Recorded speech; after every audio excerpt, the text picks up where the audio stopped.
Today I'm going to show you the insanity that is my guitar collection. There are 25 guitars that I've acquired through my life, and the first one is this Manson M Series that they custom modded for me from the factory. It sounds like this.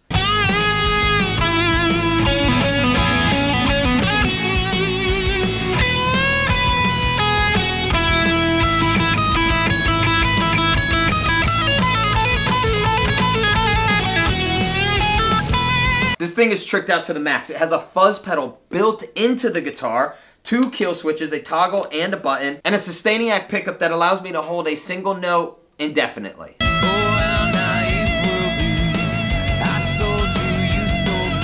Be sure to stick around to the end of the video to see my favorite guitar in the collection. Moving on, I just got this guitar today. It is the signature Kurt Cobain Fender Jaguar. I'm really excited about this guitar. Kurt Cobain obviously is a big songwriting and musical influence for me, but I've always loved this body shape, and to have it with 2 humbuckers is a dream. This Gretsch 12 string is another recent addition to my collection, and I'm really excited to use it in the studio and put it on some tracks. This is my custom built Music Man Mariposa. They built this for me in the custom white sparkle finish, and it screams. Because it is a smaller guitar, it makes playing leads super simple and very comfortable. The Mariposa sounds like this.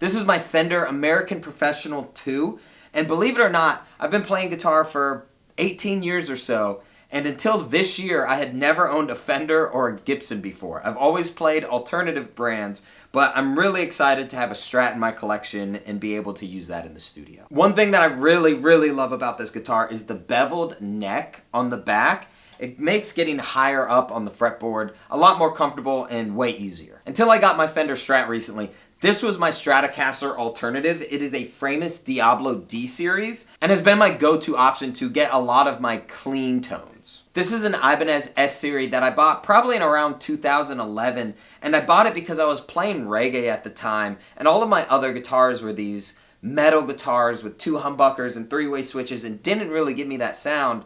But also, this was the guitar that Bradley Nowell used to play in Sublime. Now, I've heavily modded this guitar. It used to be completely black, like you could see on the sides here, but I sanded it down to its natural wood and added a kill switch to it. This guitar is rail thin and one of the smallest necks I've ever played. This is a 2009 Framis Renegade, and no matter how many guitars I own, this guitar is just something I can't ever put down.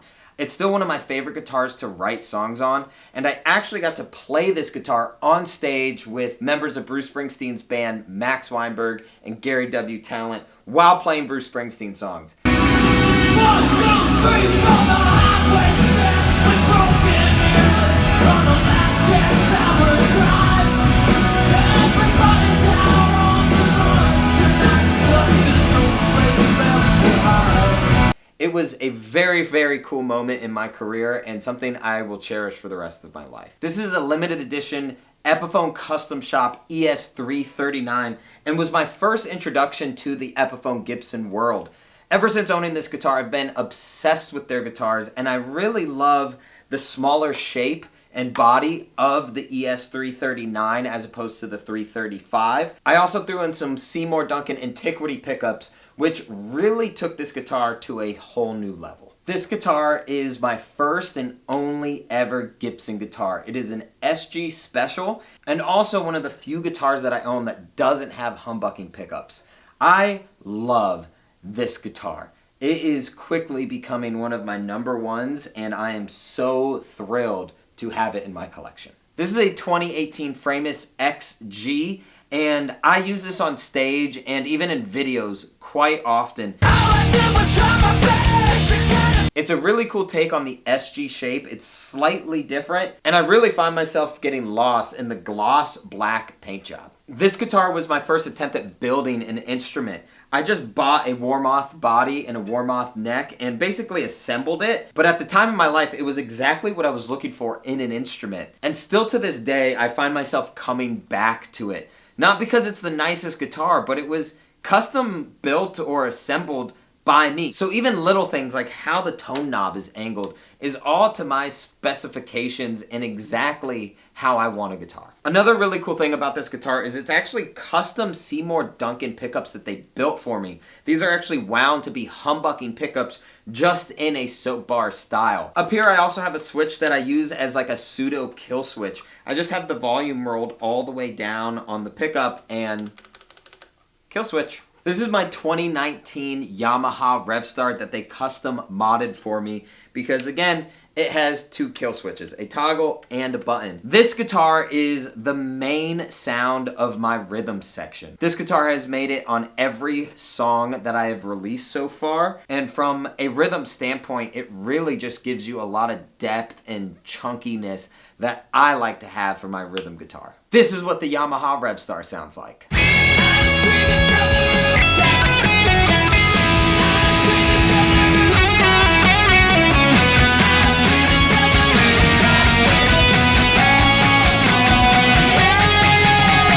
This is another guitar that I built. I actually bought a giant board of ash. I cut it up, glued it together, surfaced it, and carved out the telly shape with one of my best friends. I did not, however, do the neck. I just bought a Fender neck for it because it was so much easier and I really didn't want to get into carving a neck. But this is another guitar that means a lot to me, and I'm pretty thrilled for my first ever like real build how it came out. If you want to talk about an iconic guitar, you can't really leave out the Black Beauty.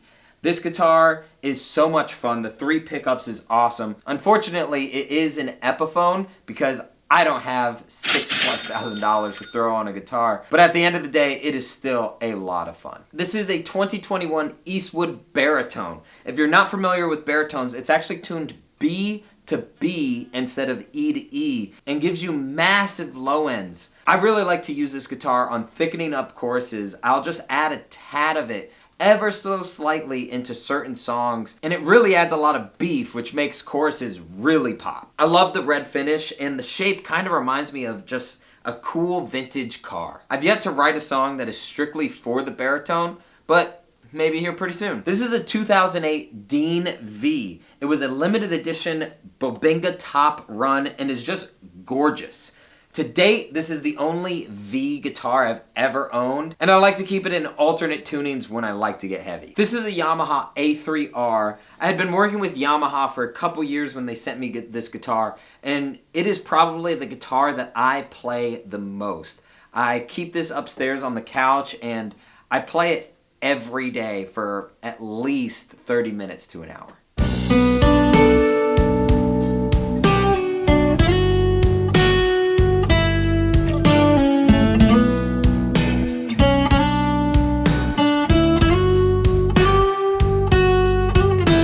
This is a 2014 Framis Parlor guitar, and for some reason this guitar just speaks to me. I've written more songs on this guitar than probably anything else I own, and I really don't feel like I've even scratched the surface of the stories this guitar has to tell. Now, I personally think every guitarist needs what I call a beater guitar, and this guitar is that for me. It's just an inexpensive Mitchell, but it sounds really great. However, if something was to happen to it, if it got lost, broken, or stolen, I wouldn't really be that bummed. It's a tool for me. I'm really happy to have it. However, it's not something that has any real significance in my life. This is a Fender 12-string acoustic, and really I feel like it upped my level in studio work. It allowed me to create sounds and do things on guitar that I really wasn't able to achieve before, and it added a lot to my studio. This is my first ever real guitar. It is an Ibanez SR520 that I got in about '07 or so. And honestly, this guitar is what made me fall in love with music and playing guitar. I've done some modifications throughout the year. I've put some new pickups in it. There's Seymour Duncans in here, and I've added a kill switch. But I'm very grateful for this guitar. One interesting thing about this guitar is it cost me exactly $666. Now, this guitar is the ultimate sleeper guitar. It's by a company called Crafter, who I don't even think is in business anymore, but I acquired it in about 2009 when I was working at a music store. And I remember the rep coming in and basically claiming that they were trying to build tailor quality guitars at a fraction of the price. And how they planned on doing that was by spending zero money on marketing and advertising so they could cut costs. But honestly, it is such a quality instrument. I use it on a lot of my acoustic recordings, and whenever someone comes over and plays it, they are just blown away by the quality, the craftsmanship, the tone. Everything about this guitar is great. Real quick, before I show you my favorite guitar in my collection, I realized that I forgot to show you this, my 2010 Framis Diablo that I custom modded myself. I basically completely redid this guitar. I gave it a new paint job, I added a kill switch, I made a 3-way switch instead of 5, added new pickups, and even sanded down all of the original black hardware to a chrome finish. This guitar was my #1 for a long time, and I still use it to this day. Now this is my favorite guitar in my collection because it means the most to me. I got to work with Jay Weinberg to raise money for Best Buddies, and we curated an entire concert as well as acquired a bunch of items to auction off. This custom-built Telecaster from Fender was one of the items we auctioned off. We had all of the performers who were involved in the show sign this guitar, including Max Weinberg and Gary W. Talent, as well as all the members of Slipknot, Trivium, and a few others have signed this guitar. This guitar means a lot to me. I used to play it all the time, but the signatures started fading away, and I was really torn if I should just let the signatures fade away and play this guitar, or just let it be this sentimental piece. Let me know in the comments below what you would do if you owned this guitar. Now, why own so many guitars? Well, owning more guitars doesn't make you a better guitar player. It doesn't make you cooler, but what it does offer you is variety, which I believe is really important when it comes to songwriting, but also in the studio. It allows you to get that tone that you're searching for and looking for, or maybe you just want a change of pace. A new guitar often delivers that.